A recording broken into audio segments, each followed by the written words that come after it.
살롬, 사랑하는 여러분. 잠시 세상의 소음에서 벗어나 우리 영혼의 소리에 귀 기울이는 고요한 시간입니다. 오늘의 말씀과 나눔이 여러분의 마음에 깊은 울림을 주고 삶의 방향을 밝히는 등불이 되기를 소망합니다. 만약 오늘 이 귀한 나눔이 여러분의 마음에 와 닿는다면 구독과 좋아요를 통해 이 은혜를 주변에도 함께 나누어 주세요. 여러분의 작은 손길이 누군가에게는 큰 위로와 희망의 씨앗이 될 수 있음을 기억해 주십시오. 주님의 이름으로 여러분 모두를 축복합니다. 혹시 잠시 멈추어 지금으로부터 5년 후 당신의 삶이 어떤 모습일지 생각해 보신 적이 있습니까?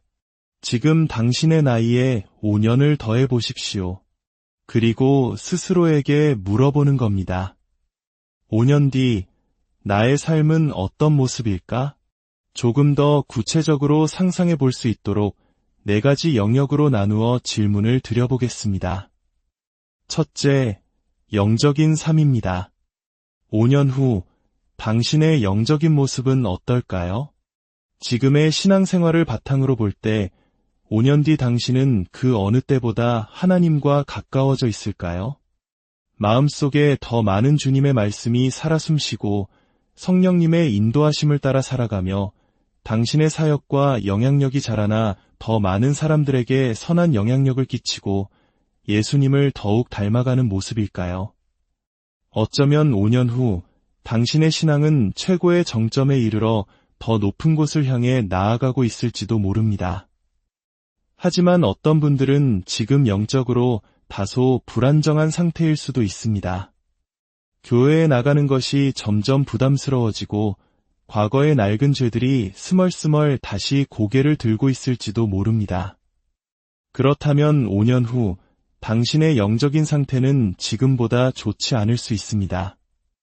믿음이 조금씩 약해지고 옛 습관의 굴레로 다시 돌아가거나 신앙이 미지근해지고 심지어 하나님으로부터 멀리 떠나 있을 수도 있습니다.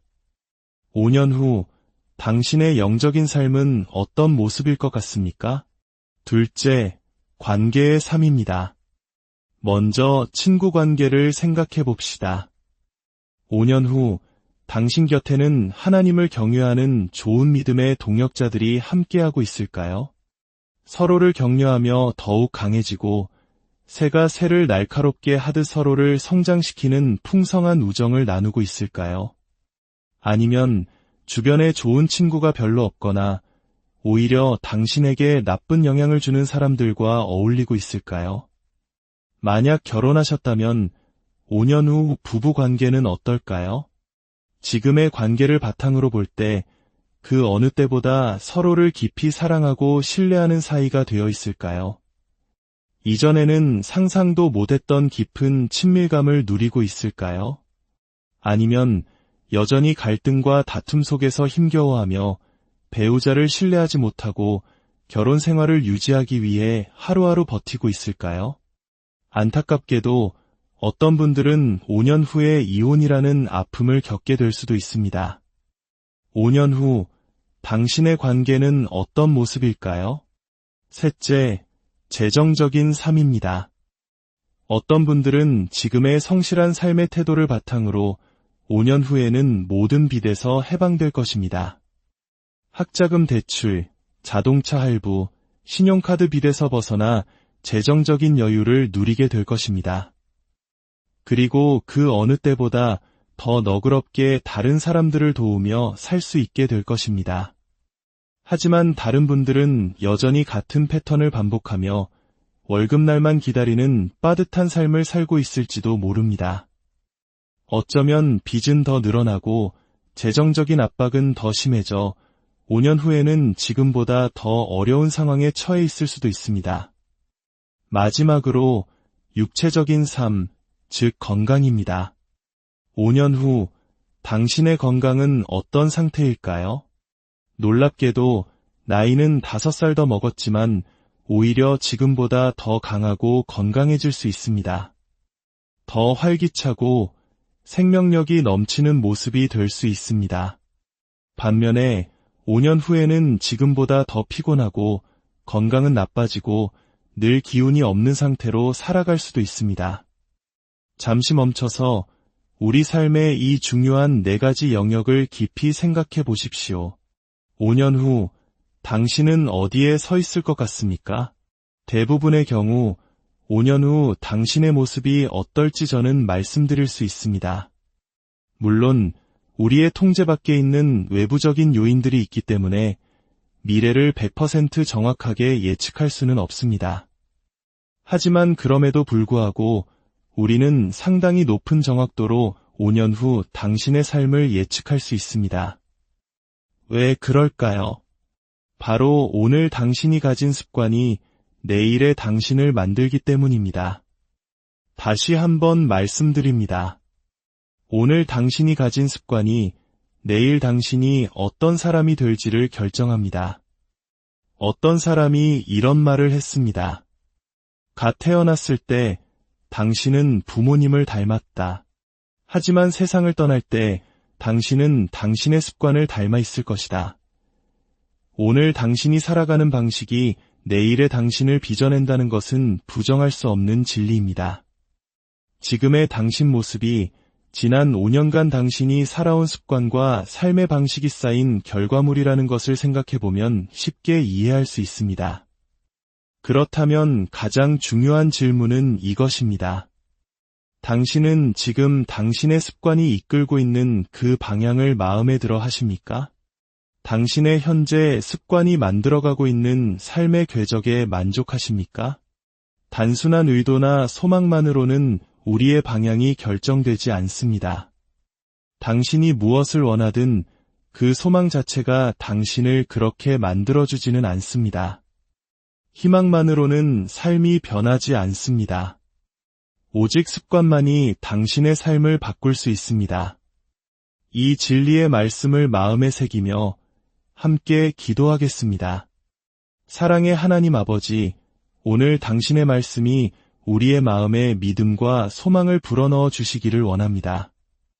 경건한 삶의 씨앗을 심는 올바른 습관을 허락하여 주셔서 이에 풍성한 열매를 거두어 당신께 영광 돌리는 삶을 살게 하옵소서. 오늘 우리에게 말씀하여 주시고 당신의 임재와 말씀의 능력 안에서 우리가 변화되게 하옵소서. 예수님의 이름으로 기도드립니다. 아멘. 살아있는 하나님의 말씀을 함께 보겠습니다. 갈라디아서 6장의 말씀은 살아있고 활력이 있으며 우리의 마음을 꿰뚫는 힘이 있습니다. 오늘 저와 여러분 모두의 마음을 움직일 것입니다. 사도 바울은 갈라디아서 6장 7절에서 9절에 이렇게 기록했습니다. 스스로 속이지 말라. 하나님은 업신여김을 받지 아니하시나니 사람이 무엇으로 심든지 그대로 거두리라. 자기의 육체를 위하여 심는 자는 육체로부터 썩어질 것을 거두고 성령을 위하여 심는 자는 성령으로부터 영생을 거두리라. 우리가 선을 행하되 낙심하지 말지니 포기하지 아니하면 때가 이름에 거두리라. 스스로 속이지 말라. 바울의 권고는 매우 단호합니다. 어리석게 굴지 말라는 뜻으로도 해석될 수 있습니다. 하나님은 결코 조롱당하거나 무시당할 분이 아니십니다. 자연의 법칙처럼 영적인 세계에도 분명한 법칙이 존재합니다. 그것은 바로 심고 거두는 법칙입니다. 바울은 우리에게 2가지 선택지를 제시합니다. 하나는 육체를 위하여 심는 것입니다. 이는 우리의 죄된 본성, 즉 이기적인 욕망과 쾌락을 따르는 삶의 습관을 말합니다. 그 결과는 썩어질 것, 즉 파멸과 죽음입니다. 다른 하나는 성령을 위하여 심는 것입니다. 이는 하나님의 뜻을 따르고 그분의 성품을 닮아가는 경건한 습관을 말합니다. 그 결과는 영생, 즉 하나님 안에서의 풍성하고 영원한 생명입니다. 파멸과 죽음, 혹은 영생과 경건, 이 말씀이 무겁게 느껴지신다면 그것이 바로 진리이기 때문입니다. 당신은 무엇을 심든지 그대로 거두게 될 것입니다. 다시 묻겠습니다. 당신은 당신의 습관이 이끌고 있는 그 방향이 마음에 드십니까? 당신이 지금 뿌리고 있는 씨앗이 가져올 미래의 수확이 기대되십니까? 이 심고 거두는 법칙에는 세 가지 중요한 원리가 있습니다. 이 원리들은 중력의 법칙처럼 언제나 진실하며 하나님께서 세우신 불변의 법칙입니다.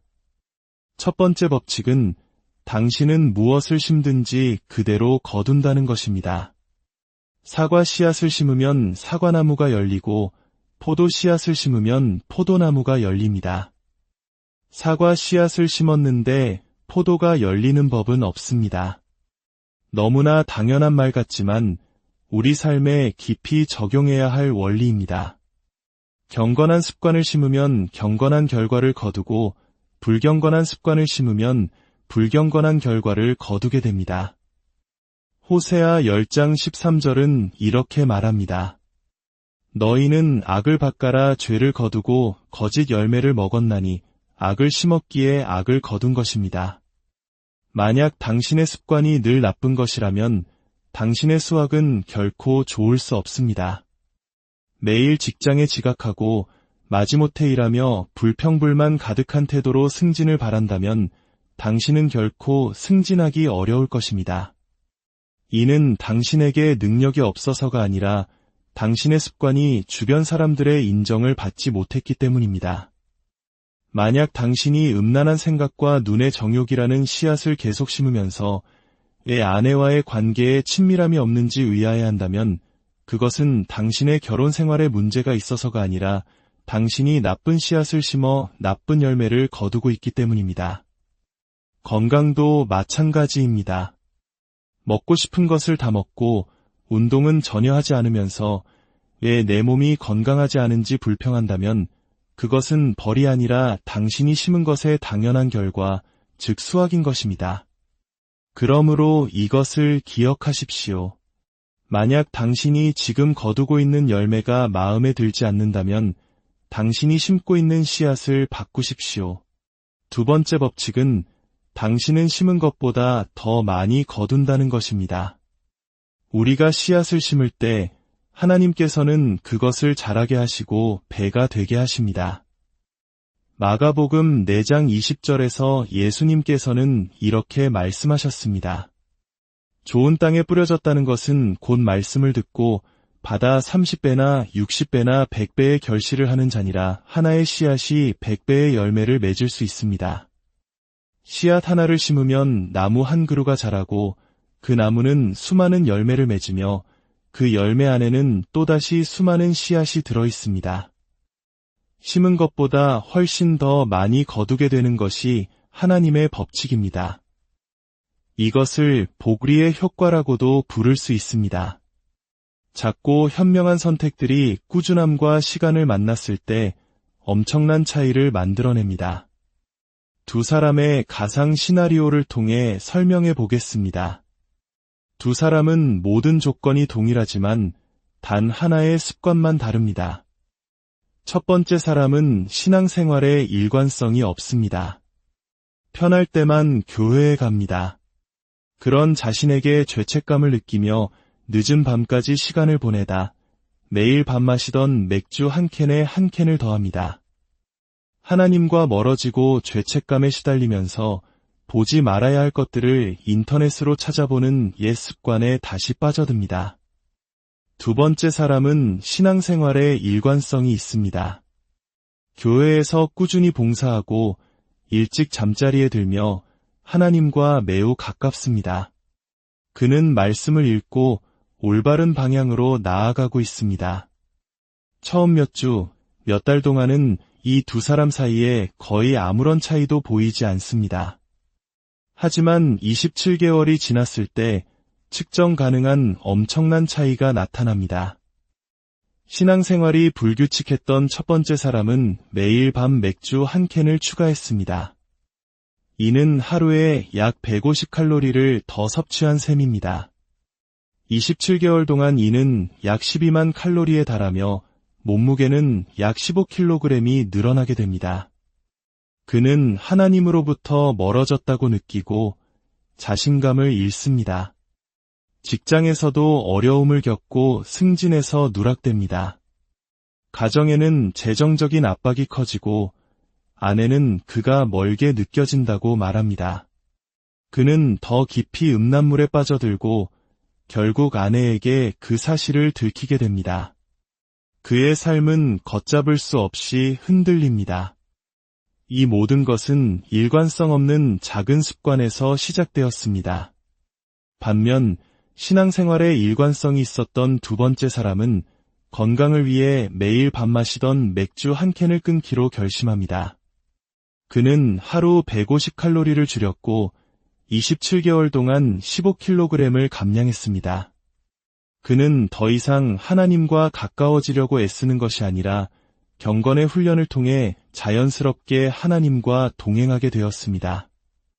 직장에서 승진했고 늘어난 수입으로 빚을 갚기 시작했으며 더 너그럽게 나누는 삶을 살게 되었습니다. 아내와의 관계는 그 어느 때보다 친밀해졌고 그의 영적인 영향력은 점점 커져갔습니다. 이 모든 것은 하나님 안에서의 일관성 있는 작은 습관에서 시작되었습니다.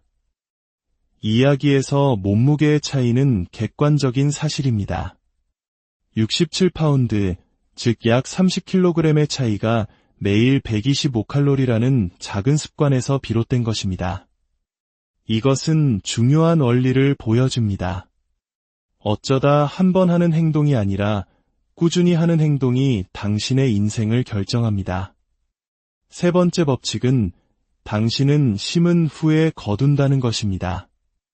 가을에 씨앗을 심는다고 해서 가을에 바로 수확할 수는 없습니다. 겨울을 지나 봄이 되어야 열매를 거둘 수 있습니다. 수확은 다른 계절에 찾아옵니다. 바로 이것이 우리가 때때로 낙심하는 이유입니다. 우리는 너무 빨리 결과를 보려고 하기 때문입니다.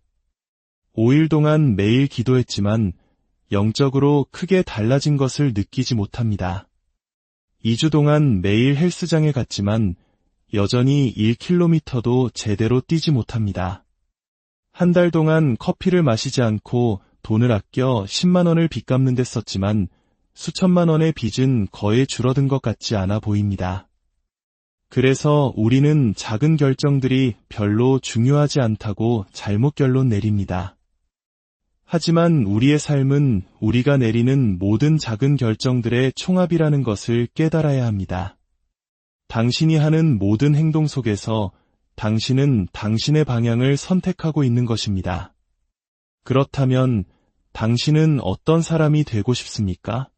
하나님께서 당신을 어떤 모습으로 부르시는지 그분의 임재 안에서 충분한 시간을 보내며 깨닫기를 기도합니다.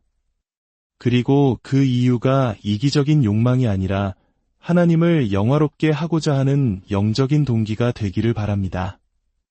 당신이 되고 싶은 그 모습을 위해 오늘 시작해야 할 습관은 무엇입니까? 그리고 멈춰야 할 습관은 무엇입니까?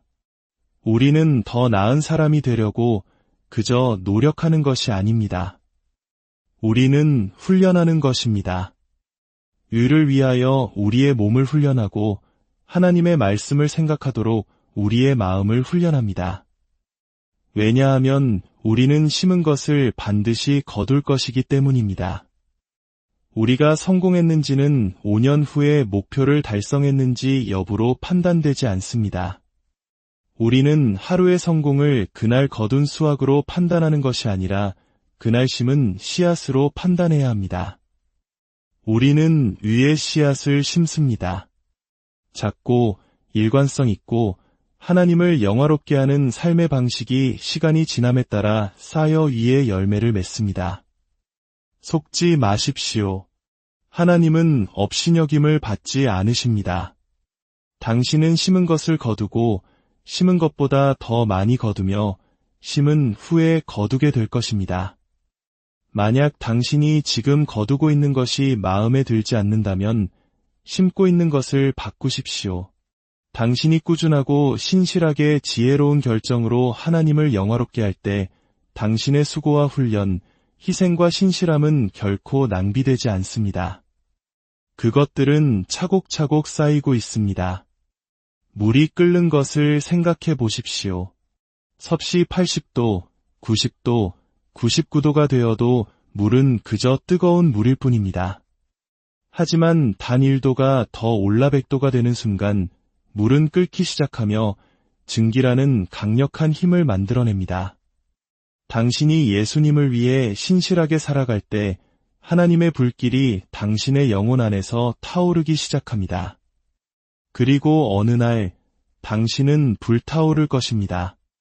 위에 풍성한 열매를 거두게 될 것입니다. 사람들은 당신을 보며 하룻밤 사이에 성공했군, 혹은 운이 좋았어라고 말할지 모릅니다. 하지만 당신은 운이 좋았던 것이 아니라 신실했고 일관성이 있었습니다. 사람들은 결코 보지 못할 것입니다.